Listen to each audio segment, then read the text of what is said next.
in Civil Engineering Second Year Section C, Group 8. So, it will cover key topics and tools related to engineering utilities and infrastructure with a focus on ensuring reliable and sustainable supply, water supply and sanitation system.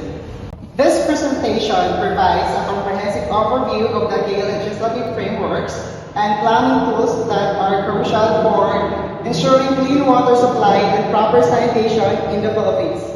The table of contents outlines the main sections, which include an introduction, summary of the laws, the rigid planning tools, and conclusion. So, the introduction will provide an overview of the objectives and the legislative context, highlighting the key acts and decrees that have shaped water and sanitation policies in the country. The summary of the laws section will delve deeper in the provisions of Batas Pambansa 344, the Clean Water Act, the Water Code, and the Sanitation Code, underscoring their importance in protecting public health and the environment. So, meet the group.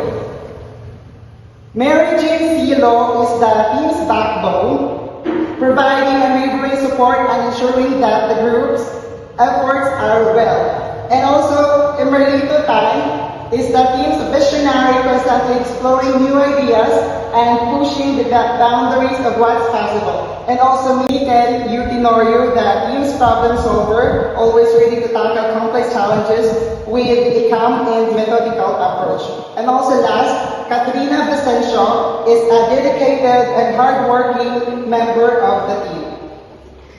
Next, for the general objectives, first is to know the Batas Pambansa 344 and the Clean Water Act for the protection of public health and restoration of water quality.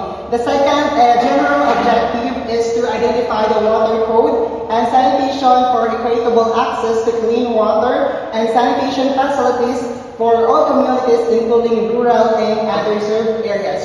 And the last general objective is to determine the reliable rigid plumbing tools that withstand demanding plumbing tools. So, the key objectives of this presentation are to provide a comprehensive understanding of the legislative frameworks that have been instrumental in ensuring clean water supply and proper sanitation in the Philippines.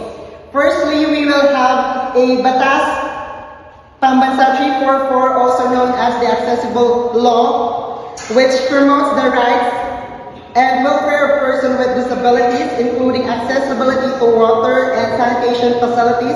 And secondly, we will delve into the Clean Water Act, which aims to regulate and manage wastewater discharges to protect water quality and public health. Additionally, we will identify the critical rule of the Water Code of the Philippines and the Sanitation Code, which provides the legal framework for the management, conservation, and utilization of water resources, as well as the implementation of proper sanitation and hygiene practice, as well as the implementation of proper sanitation and hygiene practices. Finally, we will examine the importance of rigid plumbing tools in maintaining reliable water supply systems and ensuring the efficient delivery of clean water to all communities, including those in rural and underserved areas. So, for the overview of this presentation, the Philippines has a rich legislative history aimed at ensuring clean water supply and proper sanitation for its citizens.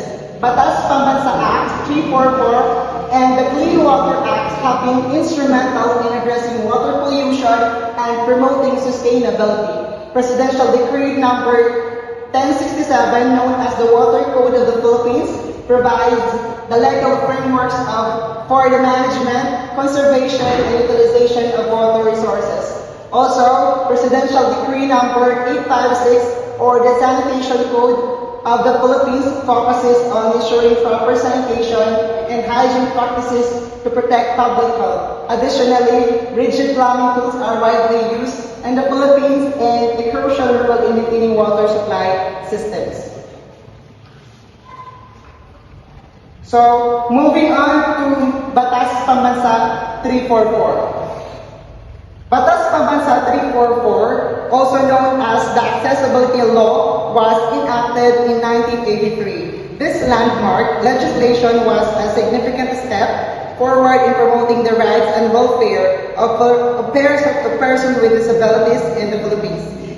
Also, the primary aim of the Batas Pambansa 344 is to ensure that PWDs have equal access to public facilities including water and sanitation infrastructure.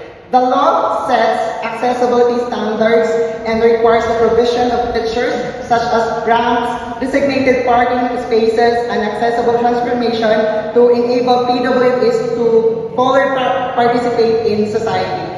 Also, Batas Pambansa 344 is widely known as Accessibility Law due to its focuses on eliminating barriers and promoting inclusivity for PWDs. So the law has been instrumental in driving the development of accessible public spaces, buildings, and transportation systems, ensuring that PWDs can access essential services including clean water and proper sanitation facilities. Here are the key provisions of Batas Pambansa 344. The first one is accessibility standards and parking spaces, penalties for non-compliance, transformation accessibility, and implementation and enforcement. So first is the accessibility standards of Batas Pambansa 344. The law sets clear accessibility standards for public facilities such as the provision of ramps, designated parking spaces, and other fixtures to accommodate the needs of PWDs. These standards ensures that PWDs can easily access and navigate public spaces including water and sanitation infrastructure. Next is the parking spaces. Batas Pambansa 344 mandates the allocation of a specific number of parking space reserved for PWDs in public and private establishments. These designated parking spaces are strategically located and designed to provide easy access for PWDs, ensuring they can conveniently reach water and sanitation facilities. And the next key provision of Batas Pambansa 344 is the transportation accessibility. The law also addresses the accessibility of transportation systems, requiring the provision of features such as wheelchair-friendly vehicles and designated seating areas. This ensures that PWDs can easily access and utilize public transportation to reach water and sanitation facilities, promoting their overall mobility and independence. So, another key provisions of Batas Pambansa 344 is the implementation and enforcement.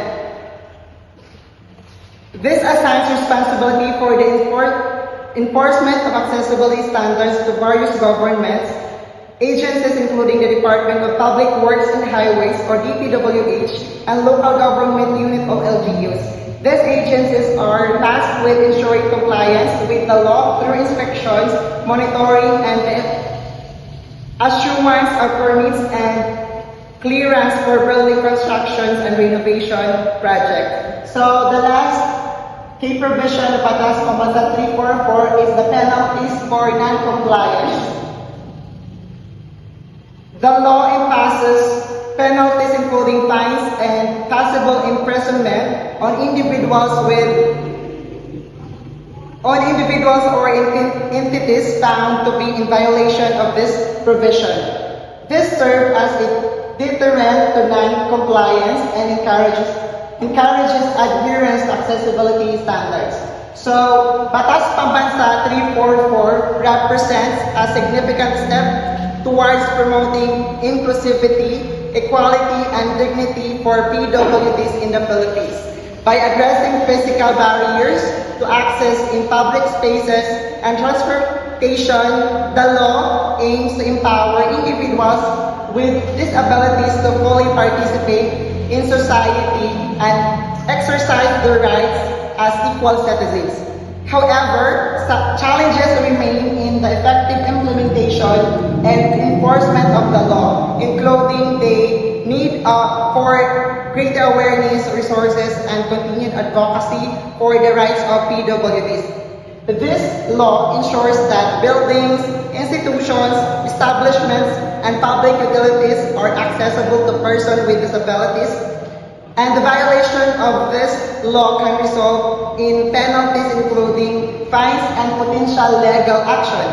The specific punishment for disobeying Batas Pambansa 344 may vary depending on the severity of the violation and regulation set forth by local authorities or relevant government agencies.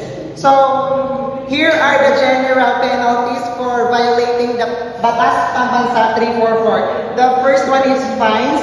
Second, closure or suspension. 3 is legal action. 4, compulsory remediation. And last is public reprimand.